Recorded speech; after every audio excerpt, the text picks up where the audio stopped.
Did someone say moving can actually cause peace of mind?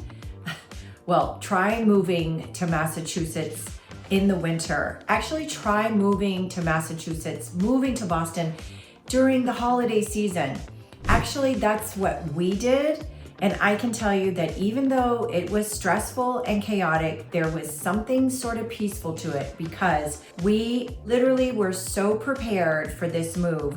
And in today's video, I'm going to share with you the 7 tips that helped us declutter and prepare for our new home in the Boston area during the winter, during the holidays. And if you are moving during the holidays, it's probably a really great time to be thinking about how to offload, make things lighter as you head into the new year. I'm Katherine Kranenburg and I am a greater Boston area real estate agent. We put out new content every week, and stay until the end. I have the best tip that you probably aren't going to hear from any other channel right here. For busy families, for working professionals, and everyone in between, this video is just for you.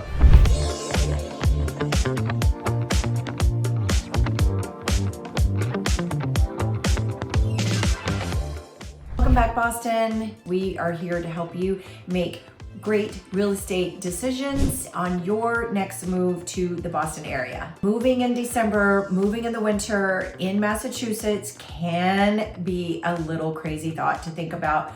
We did it ourselves, so I'm going to share with you our personal tips and things that we've learned also along the way. And I've been hired by home buyers and home sellers to help do the same thing that I'm going to share with you today on tips to prepare for their move. And I know these tips will help you with your next move and make it smooth sailing, also saving you time, money, and energy. And who doesn't want to save time, money, and energy? Again, stay until the end. I've got the best pro tip that I've learned on my move.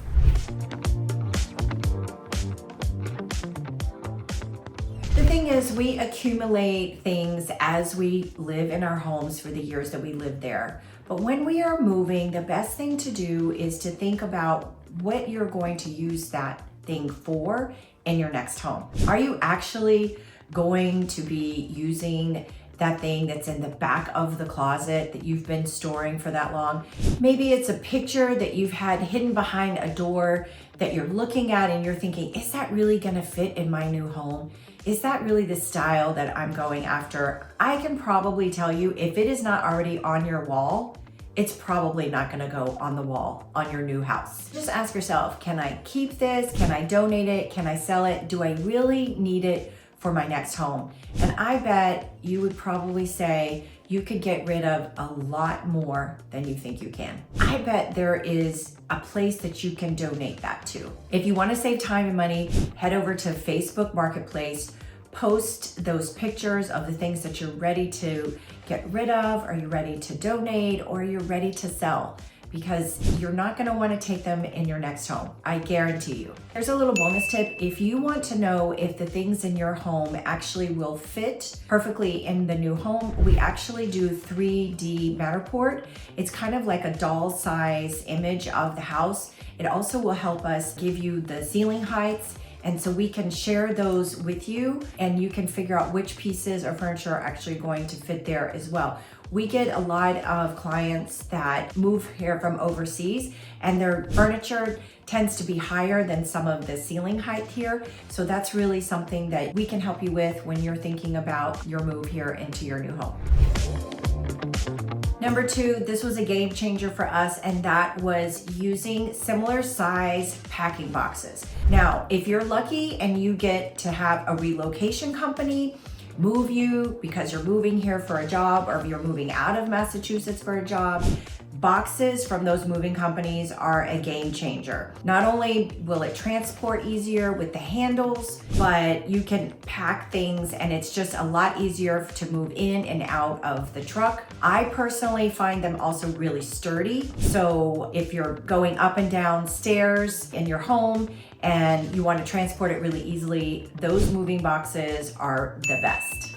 One other tip that I have learned is neighbors. keep a lookout. There's a lot of people that are moving in and out of your neighborhood quite a bit. One example is we had a neighbor that posted on the next door that they had a bunch of moving boxes outside, and it was so perfect because I had a client that was packing and moving from one house to another. And so I was able to go grab those boxes for my client and take them over to that house. And those boxes were actually be able to be reused and recycled, and it made someone else's move a lot easier. Here's a great tip that has actually helped me as well as many of my clients.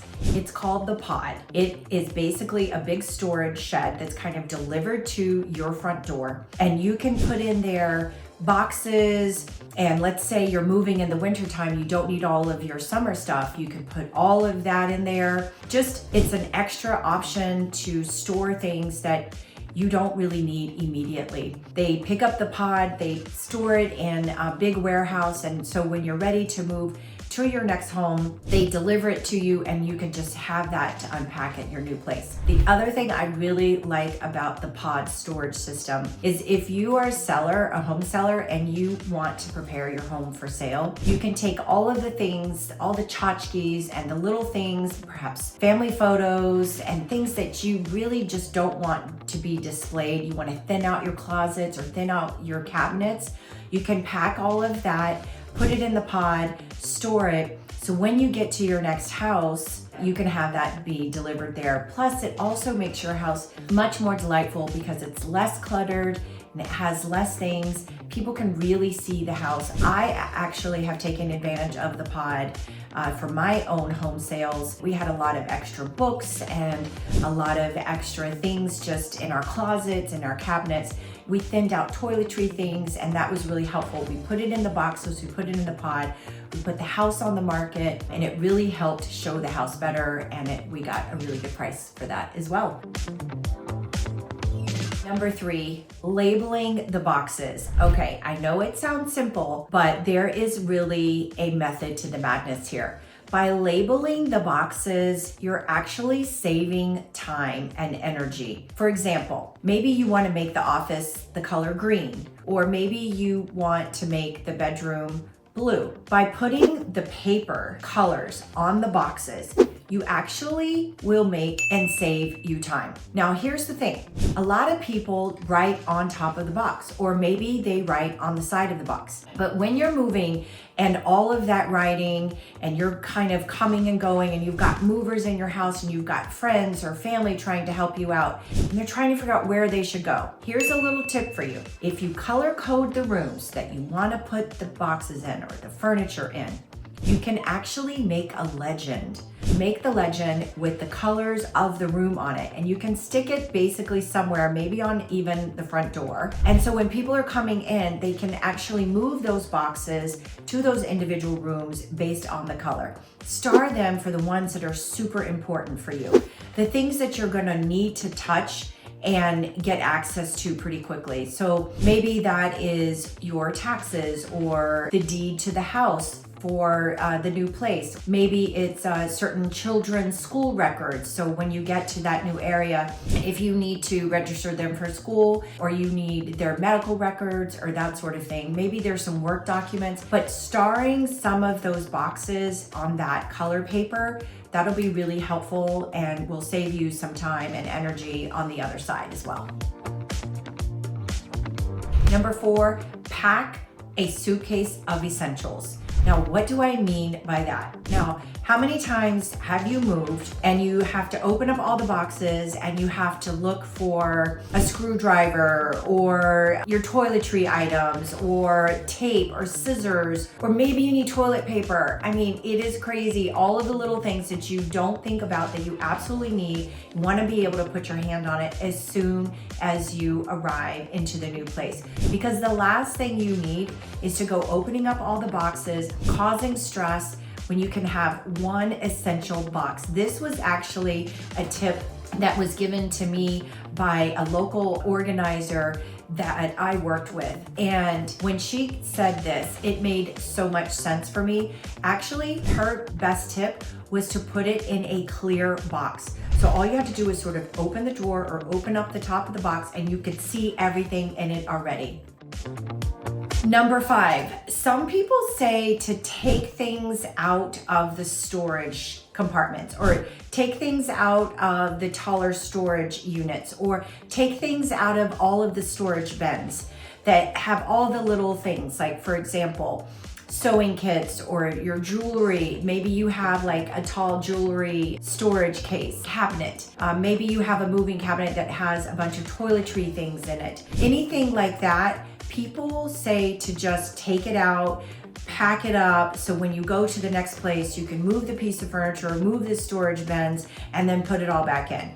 And I'm going to say that is the worst idea. I have personally had to go through that and learn the hard way, but now that I've seen it and now that I know that that's a great tip, I actually tell all my home buyers and sellers that this is really a great way and an efficient way of doing it. Obviously, if you have movers, what you see them do is they wrap the saran wrap around the cabinet to secure it, to make sure nothing falls out, nothing gets loose. But all of us have like those jewelry pieces or maybe like tools or things like that that you can wrap the saran wrap, keep them in those storage bins. I found that that was super helpful and a time-saving hack that I didn't really know about. So again, use those storage bins, use those cabinets or the shelves and those sort of things, the little bookcases that you move, keep them in there, keep them tight, put the saran wrap around it. I promise you, it's worth the time. And number 6, your closets. Tell me if you are like me. There are things deep in the closet, way back in the back, that you haven't touched in a while. Maybe it's that dress for your aunt's wedding. Maybe it's a jacket that you wore in the 90s that is not gonna fit you anymore. Well, maybe you could keep it for a Halloween outfit.